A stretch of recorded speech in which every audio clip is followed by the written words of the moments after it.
ऊर्जा ये आवाज कर रहा है। एक-एक कतरा-कतरा कहूँ मैं, बूँद-बूँद कहूँ उसमें लगाना होगा।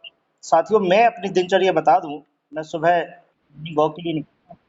मेरा प्रयास रहता है मैं डेली अपने किन्हीं कर्मचारी जिन्हें मैं जान पाता हूँ, जिन्हें जानता हूँ, उनसे करीब 10 या 15 जितने भी साथियों मिले हैं, 4 मिले हैं, रोज़ डेली उनसे मिलने का प्रयास करता हूँ।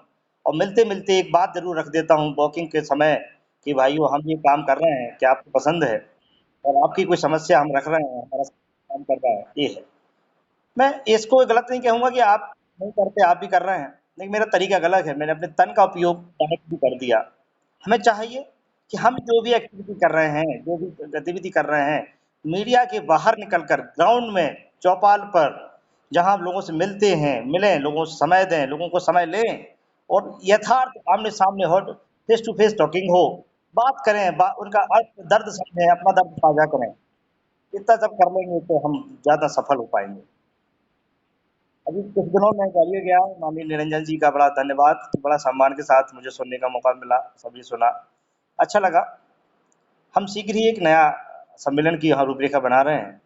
अभी माननीय अध्यक्ष जी का आदेश हुआ, मैं पोहरी शिवपुरी ब्लॉक में भी गया, तो वहाँ जो मुझे एक कॉमन चीज़ निकल के आई, वो यही आई कि फ़ौज वही है, बस सेनापति अलग-अलग हैं। हमें चाहिए कि हम अपनी फ़ौज की एक रखें, सेनापति भले ही कोई हो, हमें फ़ौज के उद्देश्य को अलग-अलग नहीं करना है। इसके लिए प्रयास यही होगा कि ब्लॉक कार्यकारिणी, जिला कार्यकारिणी और जो अन्य कार्यकारिणियाँ अन्य संगठनों की हैं, उन सभी से लिखित में एक हम सहमति ले लें कि भाई एक मुद्दा बड़ा ज्वलंत है, समय बहुत कम है, तो सरकार ऐसे समय में कहती बहुत देर में है, कर बहुत पहले देती है। सरकार ने देखते-देखते 17 जिलों के स्कूलों को ठेके पे दे दिया, हमें तो खबर भी नहीं लगी। अगले 17 जिले कब दे देगी, हमें खबर नहीं लगी। समय बहुत कम है, हम सोचते रहें अगले संडे को संडे मीटिंग करते रहें, कहीं कुछ नहीं होगा। हमें एक-एक क्षण, एक-एक मिनट का उपयोग करना होगा। ये हमारे तन के लिए काम है कि हम जब भी जाएँ, जब भी जहाँ रहें, बात करें, अपने साथियों से मिलते रहें, जोड़ते रहें एक-दूसरे से, कारवां आगे बढ़ता रहे। ये तन के लिए काम दे दिया मैंने। मन के लिए आप मन लगाएँ, विचार करें, विचार रखें, विचार साझा करें कि हम क्या कर सकते हैं। देखिए देश में अच्छी शिक्षा की आवश्यकता तो सदैव है, लेकिन फिर भी मैं इन शासन के नीति निर्माताओं से पूछना चाहता हूँ कि भई शिक्षा है ही क्यों? शिक्षा से होता क्या है? शिक्षा की आवश्यकता क्या है? अगर शिक्षा की आवश्यकता है तो इसे फिर इसकी विडंबना क्यों की जा रही है? जवाब आएगा कि शिक्षा से समाज सुधरता है, समाज सुरक्षित रहता है, शिक्षित होने से समाज में भय नहीं होता, समाज शिक्षित होने से देश की व्यवस्थाएँ सुधरती हैं। मैं बात रख रहा हूँ शिक्षा की, तो बात बहुत क्लियर होगी कि ये इसे निःशुल्क क्यों रखा गया? क्यों हमें एक लोकल से लोकल गाँव में, ग्रामीण में एक पिछड़ी समाज में भी शिक्षा को निःशुल्क उपलब्ध कराया गया। क्यों? इसीलिए कि कहीं हमारा समाज अशिक्षित ना रह जाए, सही-गलत का फ़र्क ना समझ पाए और जीवन की 2 रोटी कमाने के चक्कर में कुछ ऐसे गलत रास्ते पे चला जाए, जिससे कि देश में असुरक्षा का भाव हो, समाज को असुरक्षा का भाव हो और हमें एक-दूसरे से असुरक्षा का भाव हो। सबसे अच्छा यही तरीका है कि हम उस शिक्षा के महत्व को समझें, जानें। साथियों, आज हमारे और आपके स्कूल कई दिनों से, महीनों से बंद हैं। शिक्षा को क्रम हमने जो जलाया था, दीपक जो जलाया था, धीरे-धीरे बच्चों को तैयार कर रहे थे, वो फूल आज मुरझा गए हैं। आप अपने बच्चों से मिलते होंगे, समय-समय मिलते होंगे, जो आपने क्रम बनाया था वो कहीं नहीं। लिखने में ट्रैक कितना भी कर लीजिए बच्चों को लेके, जो क्रम होना चाहिए, बच्चों का जो समय होना चाहिए, वो नहीं। मैंने पिछली बार कोशिश की बच्चों के 80%, 90%, 97, 8 तक पहुँचा पाया, लेकिन इस बार कुछ नहीं कर पाऊँगा, मुझे पता मुझे वो समय नहीं मिला। ये हमारी संस्था का विडंबना है कि हमने अपनी शिक्षा को वो 181 200 और 300 तक की छात्रवृत्ति न मिलने पे लग जाती है। आज शिक्षा के मंदिर बंद हैं। किसी पेरेंट्स ने, किसी टीचर्स ने, किसी समाज सेवी ने 181 में पूछने की प्रयास नहीं किया कि भई जब सब कुछ खोल दिया था, तो हमारे विद्यालय क्यों बंद कर दिए? कोरोना वायरस की जहाँ तक कहानी है, बड़ा अच्छा वायरस, समझदार वायरस है। जब ज़रूरत पड़ती है सरकार को तब आ जाता है, जब नहीं पड़ती तब नहीं आता। आज अपना विचार कर रहे थे हमारे बच्चे को स्कूल में नहीं आ रहा हूँ। सीएम राइस पे ही आ रहा हूँ कि सीएम राइस की आवश्यकता क्या है? आपकी इच्छा है, मैं मानता हूँ कि आप बच्चों को क्वालिटी एजुकेशन देना चाहते हैं, अच्छी बात है, दीजिए। लेकिन मैं मानता हूँ कि जब तक पेट भरा ना हो, बेसिक नीड्स ना हों, वहाँ क्वालिटी का माप-तौल कहाँ करेंगे? सीमेंट होना चाहिए, अच्छी बात है, आप लगाइए, स्कूल लगाइए, लेकिन रखिए तो सामने सही। आपने हमें संविलियन कर दिया, आपने कह दिया नियुक्ति है, संविलियन नहीं।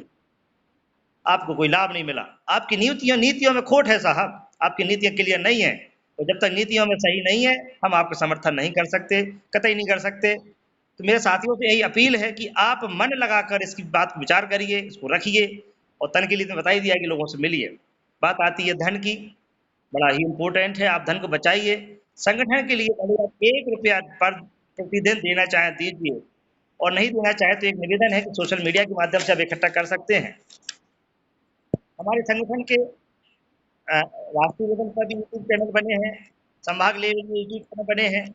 हम अपने छोटे-छोटे वीडियोज़, संदेश उसमें डालें, लिखित ना हो, वीडियो संदेश हो, हम अपने यूट्यूब चैनल पे डालें, हर जिले डाल दें और जैसे कि हम 4000 5000 सदस्य तो एक्टिव हैं इसी में और अभी लोग हैं, सभी इस वीडियोज़ को सब्सक्राइब अगर कर लेते हैं, तो हमें बहुत सारा पैसा संगठन के लिए बिना हाथ हिलाए, बिना कुछ किए इकट्ठा हो जाएगा। तो एक हमारी तीनों व्यवस्थाएँ मैंने प्रयास किया आपको सॉल्व करने की, कि धन भी इकट्ठा हो जाएगा, मन से लगाएँगे, मन भी हो जाएगा और तन का उपयोग भी हो जाएगा। अगर तीनों काम हम कर कर पाएँगे, तो संगठन का पूरा जो उद्देश्य है शीघ्र ही सफल होगा और सीएम राइज़ तो एक ढिढोरा है। मैं नवोदय से हूँ, नवोदय में भी देख रहा था न्यूज़ कि सरकार को सैनिक स्कूल खोलने थे, सैनिक स्कूल खोलते ना खोलते नवोदय के बैनर को चेंज करने का प्रयास किया गया। मित्रों, आप सभी परिचित होंगे, नवोदय विद्यालय एक ग्रामीण पृष्ठभूमि के बच्चों को एक उत्कृष्ट सुविधाएँ देकर एक अच्छा सुसज्जित और सुरक्षित भविष्य देने का प्रयास करता है। आज मुझे गर्व होता है कि मैं नवोदय विद्यालय की संस्था में रहा हूँ, उस मिट्टी में मैंने नहाया है, उस मिट्टी के कर्जदार हूँ। आज पूरे एमपी में 16 और 17 आईएएस उस नवोदय की भूमियों से निकले हुए हैं। तो हम क्यों ना एक हर ब्लॉक में ऐसे ही संस्थान खोल दिए जाएँ, मुझसे तो किसी को दिक्कत नहीं आई। आप इतना क्यों दिखाते हैं कि हम स्विमिंग पूल देंगे, कैफेटेरिया देंगे, हम बहुत बड़ी बिल्डिंग देंगे, हमें नहीं चाहिए। हमें नहीं चाहिए, हमें गुरुकुल की व्यवस्था चाहिए, बस एक क्वालिटी का टीचर दे दीजिए। साथियों, आज टीचरों का विरोध हो रहा है कि हमारे स्कूल मर्ज हो जाएँगे। आप अपनी ही क्यों सोच रहे हैं? जो अतिथि शिक्षक बेचारा आशा रख रहा है, आपके स्कूल में आता है, वो भी बर्बाद हो जाएगा। जो युवा जो बीएड करके बैठा है, वो भी बर्बाद हो जाएगा, उसे कोई नहीं देखेगा, तो कहाँ जॉब मिलेगी? जी, जी।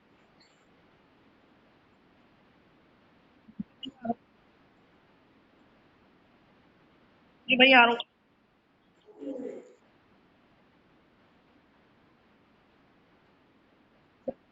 मैं क्षमा चाहता हूँ। मैं यही कह रहा था कि आंदोलन की रूपरेखा कैसी हो, मैं उसी पे आ रहा हूँ, आप अगर विचार करें सर, कि हम टीचरों की या क्रिकेट की सवाल नहीं है, रोज़ी-रोटी का सवाल नहीं है।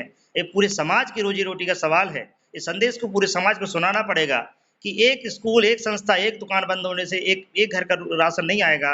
पूरे के पूरे समाज के एक तबके का, पूरी की पूरी पीढ़ी का राशन बंद हो जाएगा। हमें अपने आंदोलन में उन शिक्षकों को भी जोड़ना होगा जो अतिथि शिक्षक का कार्य करते हैं। उन शिक्षकों को, उन साथियों को जोड़ना होगा जो अभी टेस्ट दे के पास हुए हैं।